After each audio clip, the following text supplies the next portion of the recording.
بسم اللہ الرحمن الرحیم۔ شروع اللہ کے بابرکت نام سے جو دلوں کے راز خوب جانتا ہے۔ ناظرین، میں ہوں آپ کا ابرار احمد اور آپ دیکھ رہے ہیں ابرار وائس چینل۔ دوستو، کل کا ہمارا موضوع تھا حضرت نوح علیہ السلام کا قصہ پارٹ 1۔ آج ہے پارٹ 2۔ بولا، اب میں کسی پہاڑ کی پناہ لیتا ہوں، وہ مجھے پانی سے بچا لے گا۔ کہا، آج اللہ کے عذاب سے کوئی بچانے والا نہیں مگر جس پر وہ رحم کرے اور ان کے بیچ میں موج آڑے آئی ہو تو وہ ڈوبتوں میں رہ گیا۔ اور حکم فرمایا، اے زمین اپنا پانی نکال لے، اور آسمان تھم جا، اور پانی خشک کر دیا، اور کام تمام ہوا۔ کشتی کوہ جودی پر ٹھہری، اور فرمایا گیا کہ دور ہوں بے انصاف لوگ۔ نوح علیہ السلام نے اپنے رب کو پکارا، عرض کی، اے میرے رب، میرا بیٹا بھی تو میرا گھر والا ہے، اور بے شک تیرا وعدہ سچا ہے اور تو سب سے بڑا حکم والا۔ فرمایا، اے نوح، وہ تیرے گھر والوں میں نہیں ہے، بے شک اس کے کام بڑے نالائق ہیں۔ تو مجھ سے وہ بات نہ مان جس کا تجھے علم نہیں، میں تجھے نصیحت فرماتا ہوں کہ نادان نہ بن۔ عرض کی، اے میرے رب، میں تیری پناہ چاہتا ہوں کہ تجھ سے وہ چیز مانگوں جس کا مجھے علم نہیں، اور اگر تو مجھے نہ بخشے اور رحم نہ کرے تو میں ضیاءکار ہو جاؤں۔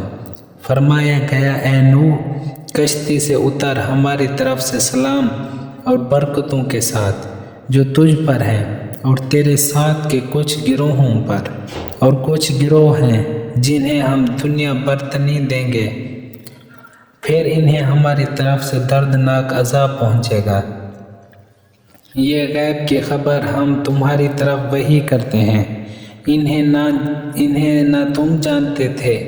تمہاری قوم اس سے پہلے تو صبر کرو، بے شک بھلا انجام پرہیزگاروں کا۔ اور نوح کو جب اس سے پہلے اس نے ہمیں پکارا تو ہم نے اس کی دعا قبول کی، اور اسے اور اس کے گھر والوں کو بڑی سختی سے نجات دی، اور ہم نے ان لوگوں کو اس کی مدد کی جنہوں نے ہماری آیتیں جھٹلائیں۔ بے شک وہ برے لوگ تھے، تو ہم نے ان سب کو ڈبو دیا۔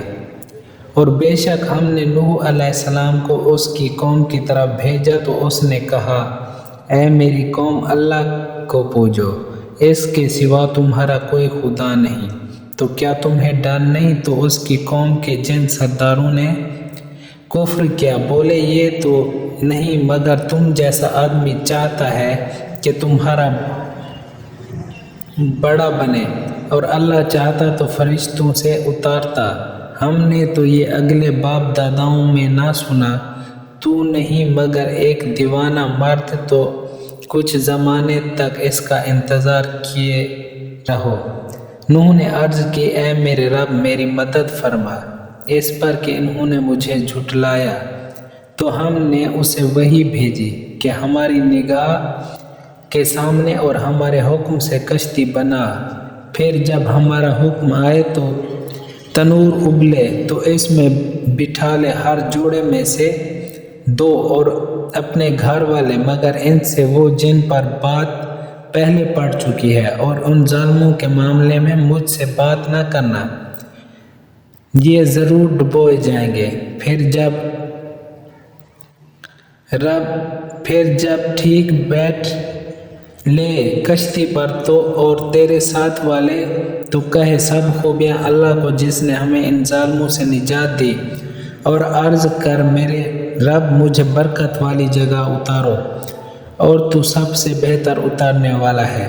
بے شک اس میں ضرور نشانیاں ہیں، اور بے شک ضرور ہم جاننے والے ہیں۔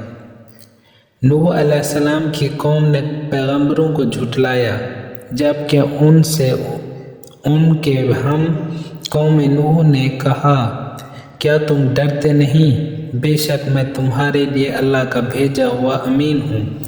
تو اللہ سے ڈرو اور میرا حکم مانو، اور میں اس پر تم سے کچھ اجرت نہیں مانگتا، میرا اجر تو اسی پر ہے جو سارے جہان کا رب ہے۔ تو اللہ سے ڈرو اور میرا حکم مانو۔ کیا تم پر ایمان لے آئیں اور تمہارے ساتھ کمینے ہوتے ہیں؟ میں تو نہیں مگر صاف ڈر سنانے والا۔ بولے اے نوح علیہ السلام، تم باز نہ آئے تو ضرور سنگسار کیے جاؤ گے۔ عرض کی کہ اے میرے رب، میری قوم نے مجھے جھٹلایا، تو مجھ میں اور ان میں پورا فیصلہ کر دے اور مجھے اور میرے ساتھ والے مسلمانوں کو نجات دے۔ تو ہم نے بچا لیا اسے اور اس کے ساتھ والوں کو بھری ہوئی کشتی میں۔ پھر اس کے بعد ہم نے باقیوں کو ڈبو دیا۔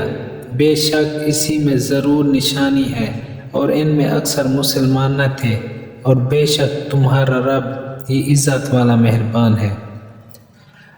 اور بے شک ہم نے نوح کو اس کی قوم کی طرف بھیجا تو ان میں 50 سال کم 1000 برس رہا، تو انہیں طوفان نے آ لیا اور وہ ظالم تھے، تو ہم نے اسے اور کشتی والوں کو بچا لیا اور اس کشتی کو سارے جہان کے لیے نشانی کیا۔ بھائیو، اگر ویڈیو اچھی لگی ہو تو اسے لائک ضرور کریں۔